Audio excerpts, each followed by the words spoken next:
Okay, we're gonna be watching Conquestrial, who's gonna be playing Moira and Baptiste on King's Row. This is Platinum 4 on PC. I'm finding it impossible to win games and really need help. I'll get right into it. I'm more or less at my wit's end. I've been the same rank for many seasons now, and I'm comfortable being in my rank and don't necessarily want to be the next top 500. I've hit Diamond 3 before, and it'd be nice to get back there again, but this season has been literal hell for my win rate. For preface, I am Moira one trick. I have about 500 hours in Moira. I literally cannot play anybody else. My mechanical skills next to zero despite training in Vaxta with other heroes, mostly Ana and Baptiste, every chance I get. I warm up my aim with these heroes for at least 10 minutes before I queue for competitive, and get straight back into Vaxta between matches, but I'm seeing no improvement in using these heroes in my ranked games just leads to a loss, and now it seems that forcing Moira is causing me to lose games as well. I really don't know what I'm doing wrong. I suffer from depression, IRL, and Overwatch is the only thing I'm even remotely motivated to play anymore, and seeing nothing but consecutive failures is starting to make my last remaining bit of enjoyment, well, enjoyable. I assume that means not enjoyable. I've done VOD reviews before, but it feels like people that know Moira to a higher elo than others are few and far between. I find it difficult to just watch other people play Moira and learn because I'm looking at gameplay and thinking, I already feel as though I do this / play like this, so what's happening? I'd like to try starting with a VOD review again because for the last 3 days or so I'm botting up the game and losing literally every single match. And I'm gonna be honest, I need something I enjoy to keep me afloat IRL. And I'm sorry if this isn't a place to mention that, but it's true. Something other stuff about this. Below, I'm including quotes from games I lost, but are still somewhat close in the score. I'd really appreciate somebody could look through them. I really need encouragement. I'm open to harsh but constructive criticism. I appreciate everyone who takes their time to help me with this. I know that as a player, I'm not God's gift to the support role, and I understand that I'm making mistakes. I just need help identifying what's going on. Okay, so a few things. Number one, on the mental health angle, I think that is something that everybody should feel hopefully comfortable and has the resources to get help for that. And I don't think games are a solution to that by any means. I'm certainly not a mental health professional, but I would just open with that is I think that if your happiness hinges upon whether or not you succeed or fail in a competitive game, or frankly a competitive anything, I think that you're setting yourself up for failure. Because ultimately, even if you're playing well, you'll go through lose streaks, right? Like you'll have gotten no worse in skill, the player base has gotten no better, and sometimes you just lose 7 in a row because that happens, right? Like literally you change absolutely nothing and just do the random variants. Even if you're a 60% winner overall, you'll lose a whole bunch of games in a row, right? It's happened to everybody. It will continue to happen to everybody. There's no way to avoid that. It's gonna happen to you. That's number one. Number two is it's funny because you say you're a Moira one trick, but you don't act like you're a Moira one trick. So I watched the first code that you gave, and I was like, wait, you're not playing Moira, and you play Ana for a significant stretch, right? And I think you play some Baptiste at some point, and then you go to Moira, and you kind of rotate through those heroes. And the next video, same thing, and in this video as well, like there's Moira play, and then you go to Baptiste, and then you kind of jump around. This is my advice to you, right? Advice to anybody who is trying to add a hero to their hero pool. I would exclusively queue them in ranked, right? Don't try to like mix them in randomly, because the problem is you're gonna be really good at your main hero, okay? And let's say that hero level is diamond, right? Because you've been diamond past. Let's just say for a second it's diamond, okay? Let's say your Moira is diamond level. Well, you want to add, let's say, Baptiste, and so you start playing Baptiste. But because you have a lot, like you have 500 hours of Moira, right? You probably have 20 hours of Baptiste. You're not going to play Baptiste at diamond level. You're going to play him at, let's say, a gold level. Okay, you're going to play your Baptiste in your diamond level games, but you're only going to be acting like a gold level support, and thus you're going to lose the game, right? The odds of you losing are really, really high. If you're truly gold level at Baptiste, again, we're just making things up here, but if you're truly gold level, I think the odds of you losing the game is like well over 90%. It's like extremely hard to imagine that you would be able to win a diamond level game if you were gold level Baptiste, right? Or like anytime it's like a 10 rank difference or even a 5 rank difference, the chance of losing is really, really high because your value is just not there. So you might say, like, you might do that for maybe a game and maybe a second game, right? And maybe you're like, this isn't feeling quite right. You start mixing it in, right? So you play half the match on Baptiste and half the match on Moira, and now your value is muddled, right? You're not as bad as gold because you have Moira time in, but you're not as good as only Moira because you have some Baptiste time in. So then your value ends up being somewhere in the middle, like in Platinum, and then your chance of losing the game is still like 75% because you're not as good at Diamond, you're not the 50-50 mark, right? But you're not as bad as Gold. And eventually you're like, oh wow, this really sucks, and at some point you decide you get sick of it, and you exclusively go back to Moira, you win a bunch of games, and it'll feel good. This is inherently the way that skill-based matchmaking works, okay? When you play at your best, you're going to get games that you're going to climb, right, to a point where each game you need to play your very best to have a 50% chance of winning that game. right? And if you play anything less than your very best, your chance of winning drops below 50%. So if you want to add another hero to your hero pool, right, whether that be Ana or Baptiste, and frankly I would just choose one of them, and not try to do both at one time. If you want to add another hero to your hero pool, just play that hero, okay? Accept the fact that you're going to lose a bunch of games and just play, let's say, Baptiste, right?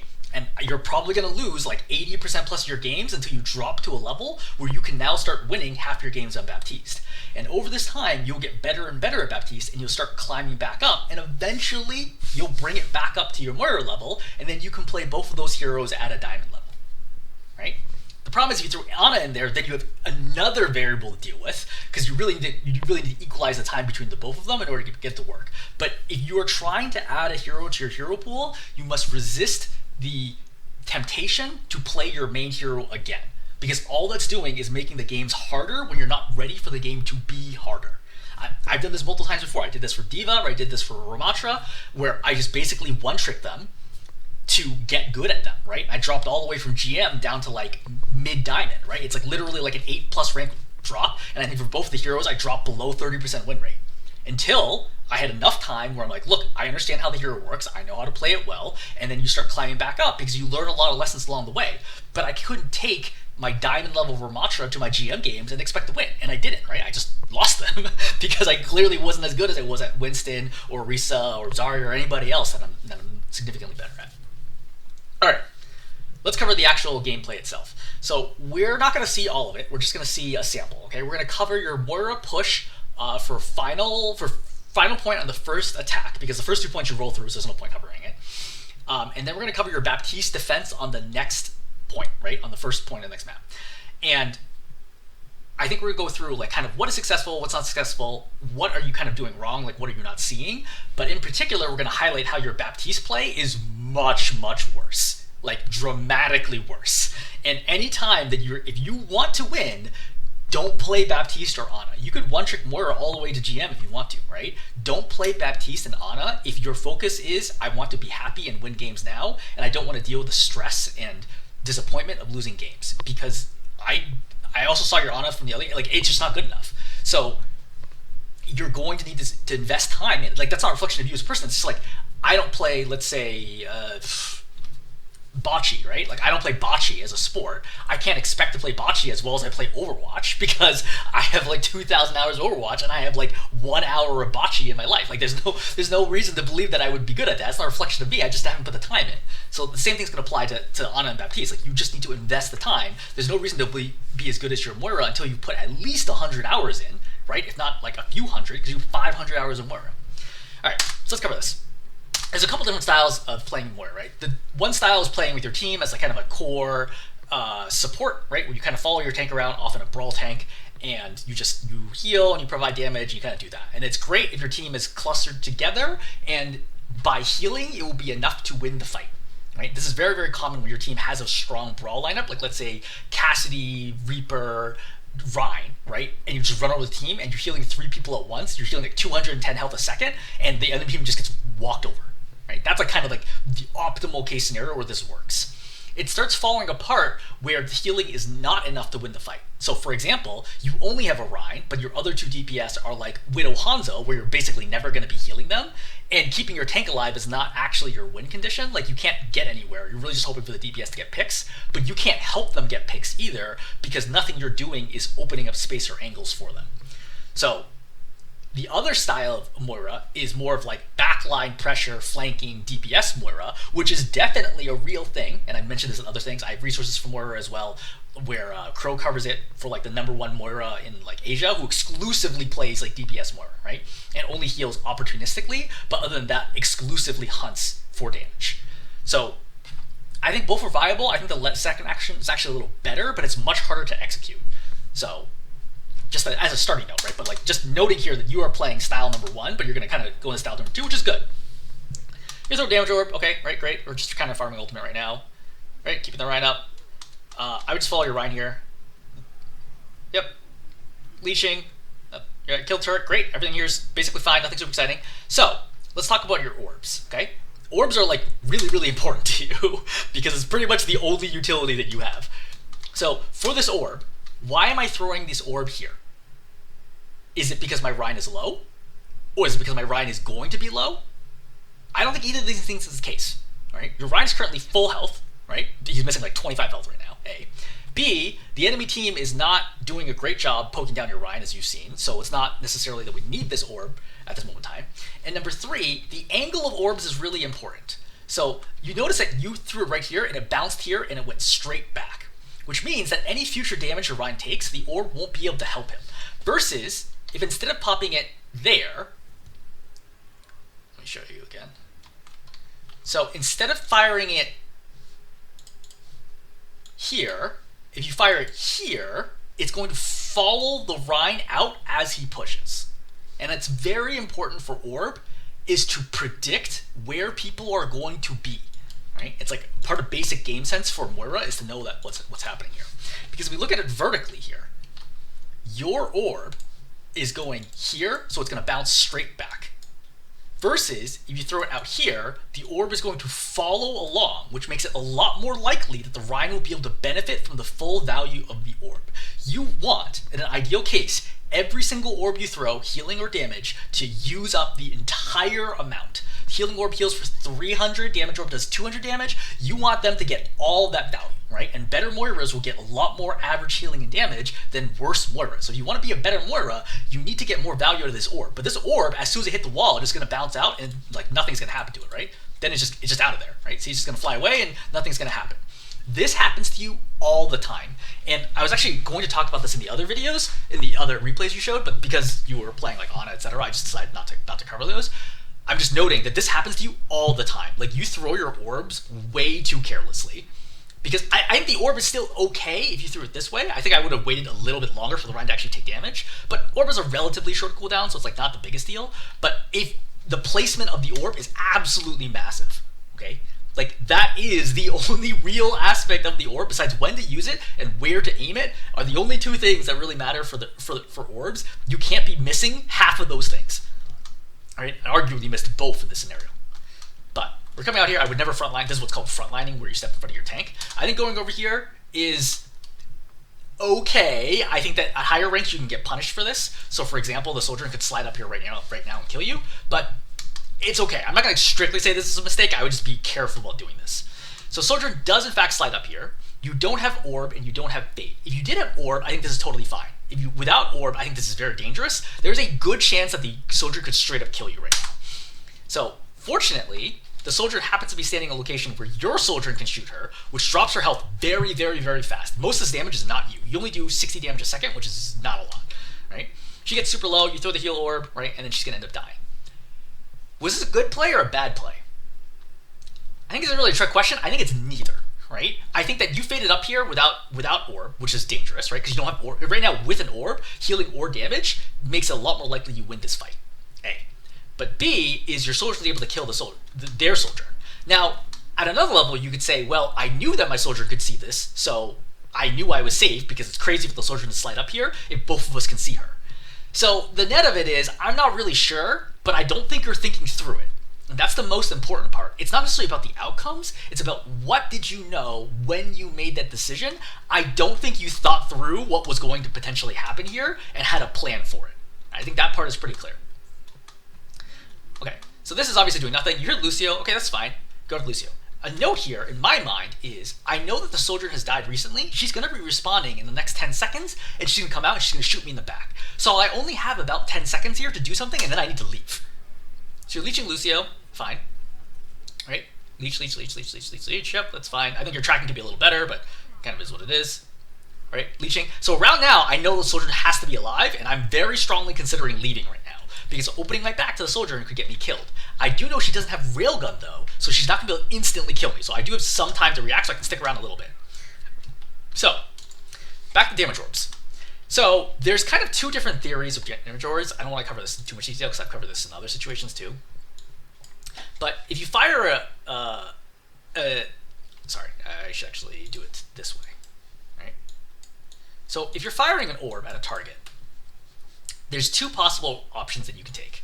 You have option number one, where you fire it diagonally and have it bounce this way, okay? And the benefit of that is it increases the total distance it must travel when it's near the target, so it lasts for longer. Okay, this is useful when there is nothing behind the opposing target to bounce the orb back, so once it passes them, it's out into the stratosphere anyway. Option number 2 is to fire it straight.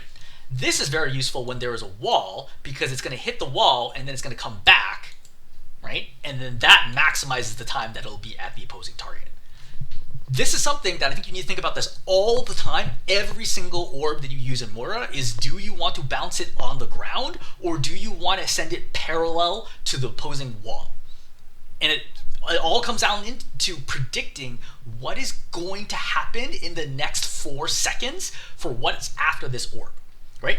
So that's like a constant thing to think about when you're trying to maximize value from these orbs. So right now, you toss this on the ground. But the thing is, I see this as, wait, but there's a wall over here, a perfectly flat wall. That's going to bounce the orb back, and there's a very good chance that the orb could get more value that way. I don't know for sure which is the right call here, but I'm thinking that, and you'll notice that you toss it up, right, which means it bounces away, and now it has no chance of hitting anybody else. To be fair, it does get a decent amount of damage in on the Lucio. I only get a lot left of this, maybe like 50, 60 damage. Just something to think about, right? Again, constantly be thinking about it. All right, you heard to the left, you heard the tap, so you heard the Widow right there, which would cause me to fade right now. Because remember I mentioned earlier, this is not just simply me reacting to footsteps, this is me thinking in my head, wait, I killed the soldier has to be respawning, she is a danger. As soon as I hear the footsteps, those are very distinctive, like those like click click of heels, those are Widow's footsteps, so I immediately fade right now so I don't die. Now, the problem here is that you wait forever, which is extremely lucky that she does not shoot you when you're right in front of her. She's instead focused on the soldier, but like this is an easy body shot or even just automatic fire to kill you. So very, very lucky to not die here. But yeah, I think you should have faded even earlier, right? And you nearly died to the Widow right there. Shatter goes off, Widow on high ground. Now, a note here is, well, first of all, your Ryan's gonna kill the opposing Ryan, which is great. But a note here is that you can easily get up to high ground, right? Either if it's not enough to fade jump right away, you should be able to do a double jump if you're very close to the cart and get up here without a problem. If you're going to Moira one trick, you need to know all the small little details and techniques of playing Moira, right? ARX is really good at this, and the Moira resources I link will have a lot of his related content for you to look at. That's the thing about one tricks, right? If you're gonna one trick, you better be amazing at the one trick. Otherwise, you can be very good at multiple heroes, but if you're gonna one trick a hero, you need to know everything about the hero because you have no other tools, right, to deal with for the situations. All right, so on Lucio right now, who clearly has no idea what he's doing. All right, so we're pushing up here. So I think using this fade is very dangerous because you have no idea who is going to be at this door. And at this moment in time, you have 6 seconds that anybody who comes out this door could kill you. You have literally no idea who's coming out this door. It could be the Rhine, it could be a Bastion, it could be a Reaper, it could be a Soldier, it could be a Cassie. There's like so many things. It could be a Roadhog. Anybody could walk out this door right now and kill you. Like, you have to be much more careful about when you are fading forwards and you don't have enough information. At higher ranks, you almost assuredly will die in this situation. Now, you do probably think, oh, I have Coalescence. I would note, of the heroes I listed, quite a few of them can kill you through Coalescence without a problem. Okay? Because Coalescence does not reset your fade cooldown. So, for example, you get hooked here and die, you could get magnetic here and die, Reaper could just straight up damage through Coalescence and kill you, right? Bash can easily kill you through Coalescence. Soldier could still, it'd be much harder, but Soldier could conceivably kill you through Coalescence. Just noting here, there's like so many things that could kill you right now. Okay, so now we covered the recklessness of your fade play, okay, which again shows up all over the board. Obviously, in this scenario, you're eventually going to cap this point anyway. I'm just noting these are the bad habits that you need to improve on. Next thing, why did we pop Coalescence right now? Right? What's our goal here? Right? We can't just hit buttons to hit buttons. We need to always have a plan, and we need to figure out, okay, we tried to do a plan. Did the plan make sense? Was it effective? If it wasn't effective, why wasn't it effective? So how much damage per second do you think that Coalescence does? If you had to guess, right? And obviously rhetorical, since you can't answer this. Do you think it does 50 damage a second? 100? 200 damage a second? Well, you may not know the damage of, I believe it's 70 damage a second, right? But asked another way, do you think that is a lot of damage or little damage? And hopefully your answer to that is, it's not a lot of damage. And that would be correct. 70 damage a second is not a lot of damage, and it's almost meaningless for a tank. I can tell you, as a tank player, if I'm ever being hit by Coalescence, I literally ignore it completely. Like, none of my decision making at all is going to be changed to because of the fact that I'm being zapped by Coalescence this moment in time, because the damage is totally meaningless to a tank. Look how little damage this Ryan is taking from Coalescence, right? You just zapped him for what, like 2+ seconds, and he's lost 100 armor. Who cares? Like, as a tank, I don't care. Why are you wasting an ultimate to barely chip away at my health? Okay, for perspective, your leech does 60 damage a second. So you do almost as much damage with your leech as you do with Coalescence. Why would you pop Coalescence in the situation? Coalescence is good when you have multiple targets in a line, right? Where you're here, right? And then you have multiple red guys here. And then you can use Coalescence and zap all of them. Because that takes the 70 damage per second and multiplies it by 3, which means this is actually doing 210 damage per second. That's what you're looking for Coalescence. Or alternatively, if you have another teammate here, right, that's going to add 140, right, healing per second.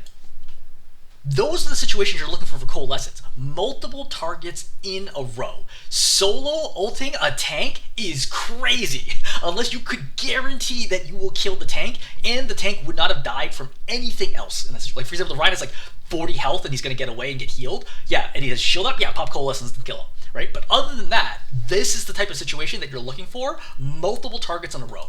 Or alternatively, killing a squishy. But again, there are lots of ways where it's still really hard to kill squishies with the 70 damage per second. It takes over 3 seconds of perfect tracking to kill the squishy who has no form of healing. That's a long time. That's an eternity in Overwatch. So I think all in all, this is a really, really poorly timed ultimate.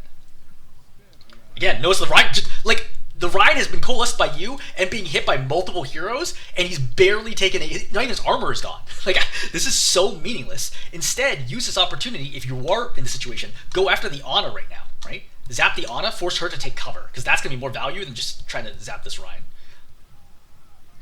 That damage orb is clearly not on target, right? It's flying past him right away. But if anything, I would have faded over here, tossed damage orb, right? And then tried to, like, use the pillar to bait out sleep and then kill the Ana. Is a much better play in this situation. You need to stop attacking tanks. Again, your damage, 60 damage a second, is irrelevant for tanks. I will completely ignore you. Like, you are insignificant amounts of damage to tanks. But the squishies, your damage is at least somewhat meaningful, so go after squishy targets, not tanks. See how we're still attacking tanks? This is not... That's why nothing's happening, right? You're like, hey, like, why are we not winning this point, despite the fact that we started with, like, I think a 4-on-2, 5-on-3 lead, right? You're a huge lead right now. You're a 5-on-2 situation right now, and you still can't get anything done. But if you just went and killed the Ana, this point would be capped. Right? Going after the tank here is not helping anything happen. Alright, so going again on the next push. This is another example where, like, fading here is bonkers. So if anybody is over here who has the ability to punish this or hear this, they will just go over and kill you. Even next to the Mega, like, you could definitely die here in 6 seconds. So you need to respect that, like, that is a problem. So Widow gets a kill. I don't know why you're looking back. Yeah. Just focus on your reset here, okay? Your Life Weaver is in charge of the backline in the situation because you're all the way in the front. So, like, if your Widow needs help, your Life Weaver will handle it, right? Just quick glance back, because what can you do to help your Widow anyway? You know what I mean? Like, if your Widow is, like, let's say 10 health, you can't help her from here. You're way too far away. Just focus on keeping your Orisa alive. That's how the push continues. Just focus on the Orisa at this moment. I think your healing is off target. So, from now, we're keeping the Orisa alive. Nano gets popped, but A, don't throw damage orb, because who are you even throwing the damage orb at? This is a great example of, like, how your orbs are, generally speaking, not very good. But B is, well, actually, I'm going to back up for a second.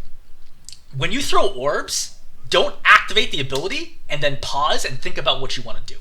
Treat orb activation as one button press, even though it's technically 2. I'm either throwing a healing orb or throwing a damage orb. I am not switching to orb throwing mode, then thinking about what to do, and then pushing it, because it slows you down, right?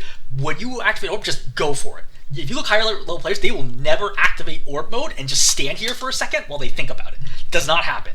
They either go damage orb or heal orb, no hesitation. Okay, if you're hesitating, it's something you legitimately won't know which one to use. Just don't activate orb mode, right? That way it keeps your options open to like heal or leech or whatever it ends up being, and you're not stuck with the orb mode activated. That's number one. Number two, Nano has been popped right now. What's my job? Well, I can't really save anybody from Rein because Rein does like a ton of damage. Okay, my Orisa's full health, so I'm not worried about healing my Orisa. I should take this opportunity to advance and pressure the backline. Because you fading in right now with orb, damage orb, will kill the Ana in 2 seconds. That's really, really hard for her to deal with. If she has sleep, right? Sleep could be used to shut you down, but like you can take a risk here, right? I don't think there's nothing you can do about that orb, okay? So we go. I don't know if this is intentional to miss the jump up top, but I think you also... Oh, yeah. It's possible this is an intentional juke. I don't know for sure, but I think it's what you're doing right now is generally a good idea, right? You're trying to damage out the Ana, right? Ana's low, right? So you help kill Lucio, you help kill the Ana. So this is good, right? This is what helps your team be able to move forward. You just killed, or functionally killed, 2 supports. That's valuable. Running in a straight line here is really dangerous. As soon as you start taking this damage, I would turn and be like, okay, what do I need to do? But you're trying to LOS with the pillar, so I think it's actually okay in this situation. But just noting in general. You go for the Rein, he's low. As soon as he gets here, right, even before that, I start walking towards him. Why? He can't kill me with Hammer Swing or with Fire Strike, so I just go up and melee him and he dies instantly. That way you don't have this delay. So look how long it is to kill this Rein. So right now, I'm already walking forwards because I can tell that I'm going to do enough damage to be able to get in melee range. Right? So I'm going to clock how long it is for you to kill this Rein versus how long it would have taken me to kill this Rein. 1, 2, 3, 4, 5. Took you 5 seconds. This is how fast I would have killed him. 1/1000 step up melee. Right? He's dead in less than 2 seconds. But it cost you 3 extra seconds, which if there's anybody who could heal that Rein, means that Rein never dies. Now, there just happens to be nobody here who could heal the Rein, but this is a good example of bad practices. Okay? You want to clean this stuff up and understand, look, I can just walk forward and melee and kill this Rein before he gets to the health kit, and then that's just the end of it. So, okay. So the Rein does die here. I think you're gonna end up capping. Yeah, I think this is just stagger kills and you're gonna get it. Okay, so we covered. That's the end of the Moira section. So again, what I want to point out here is you have so much to clean up, right? Across the board, in terms of your decision making, in terms of your ultimates, in terms of your orb, the minor mechanics, the timing of when you push, what you try to be doing, like all that stuff. I do think that generally, I look at this, I'm like, yeah, this feels like platinum level Moira play. I think Diamond feels like a huge stretch, especially in the current season, right? Post the season 9 rank reset, but I think this feels like reasonably platinum level Moira gameplay. So let's talk about Baptiste now. So why are you worse at Baptiste? So for starters on Baptiste, I would never start here. Why? Because this window over here is very common for there to be a Widow. It's really, really common. Even if they're not playing Widow the rest of the map, they'll open Widow up the upper window, and they'll look for picks, and then they'll switch to whatever they're actually playing, and then they'll advance. So starting here, where you are right now, and standing out in the open is a great way to die. And it doesn't feel like you are used to even thinking through that as a problem that you might need to deal with. A huge part of support is just not dying to stupid things. This would be a very stupid death, and would cost you the point if you died right now. Like, you cannot die in this situation, and also, there's no reward for standing here right now. You can wait here, like just sit here, like AFK for a few seconds, or jiggle peek it, and wait a few seconds to confirm, is there a Widow on the opposing team? No? Then I step out. But standing out here right now without knowing what the enemy comp is recklessly dangerous. This is going to become relevant for later. For Baptiste, my general recommendation is to stand somewhere where you can see your tank and the opposing team and just start weaving. Okay, if you don't know what weaving is, that is the next problem. So weaving is very basic, right? It's where you weave your attacks and your healing together. So the general pattern is attack, attack, heal. And you just do this over and over and over again, right? Or put another way, shoot, shoot, heal, and you just keep doing it constantly, right? Constantly. And the way your ammo is, it'll work out just fine, right? I think you will run out of shots just before you run out of healing. So Why is that super effective? Because it cranks out damage and it cranks out healing at like a 90% efficiency rate. Because there's a delay between your healing where you can't heal again, but you can shoot again. So it allows you to get free shots in without reducing your healing rate if you do shoot, heal. But I think the better pattern to teach if you can't handle that level of decision making is just shoot, heal constantly. So we're not going to see you weave, I think, even once this entire time. Right? You're exclusively healing right now. I'm telling you, Baptiste is just not that great at healing exclusively. Like, so much of his kit comes from the fact that he dishes out a massive amount of damage. Like, it is, I could literally just stand here and just like absolutely carry the game just by shooting and healing constantly. All right, so now we're just healing some people. Again, we've not seen any indication of healing. You've done 0 damage so far. Now this Rein is being charged, or Rein is charging our Orisa here, okay? So what we want to do is we want to drop, follow the charge while constantly shooting and healing, and then kill the Rein, save our Orisa, and then go back to winning the fight. We do none of those things, right? You're like, oh, hey, my Orisa's being charged, and you're just frozen here, where you just watch what's going on. And my guess is because you're not comfortable playing Baptiste. You don't have those automatic muscle memory reactions to when things happen. By the way, if your Orisa was in danger of dying, you would have thrown Lamp here too. But you're just like, huh, that's interesting. I've never seen my tank get charged by a Rein before while I'm playing Baptiste. I don't really know what I'm supposed to do. Everything you did here is wrong. You A, didn't shoot, B, you didn't heal, and C, you didn't throw the lamp. You did drop, but you dropped late, as opposed to dropping right away to make sure that, like, to stay with this. Because you want to get as close as possible to make sure you're in the effective range for your gun, and it allows you to get the healing in quicker and use regen burst if you need to, which is unlikely you would in this situation. I'm going to show you just how much damage I could do right now. 1, 2, 3, 4, 5. So I would have fired 5 bursts right now. That's 75 damage each. I guarantee you I would have missed none of those bullets. And what's I going to think about headshots? I would have missed none of those bullets. That is 375 damage that I would have done to the Reinhardt by now.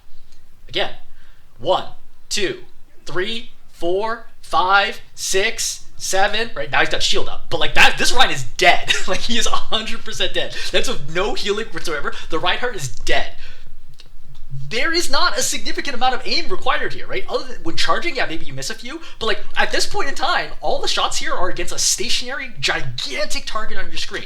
1, 2, 3, 4, right? Like this is what Baptiste is really good at. People who stay 15 to 20 meters away from you and are easy to hit, you murder them as Baptiste. Your damage is very, very strong, and it's really hard for them to deal with. This Reinhardt is just dead. Easily dead. Don't even worry about healing, don't worry about regen burst or lamp, just shoot the Rein and he dies. Instead, we do nothing, right? You see that you fire you trace here, do nothing. You throw lamp, which is unnecessary. There's no way the Orisa could die in this situation. Like, it is mathematically impossible for the Orisa to die. You did not need to throw lamp, which is a 25-second cooldown, so you wasted your biggest, longest cooldown for nothing. Like, you might as well just thrown it into the sky. In fact, that's actually better, because if you threw it up, it would come back down and maybe be useful later. But like, this lamp literally gives you nothing. A. B is you shoot your Orisa instead of healing, right? Then you heal and miss the Orisa.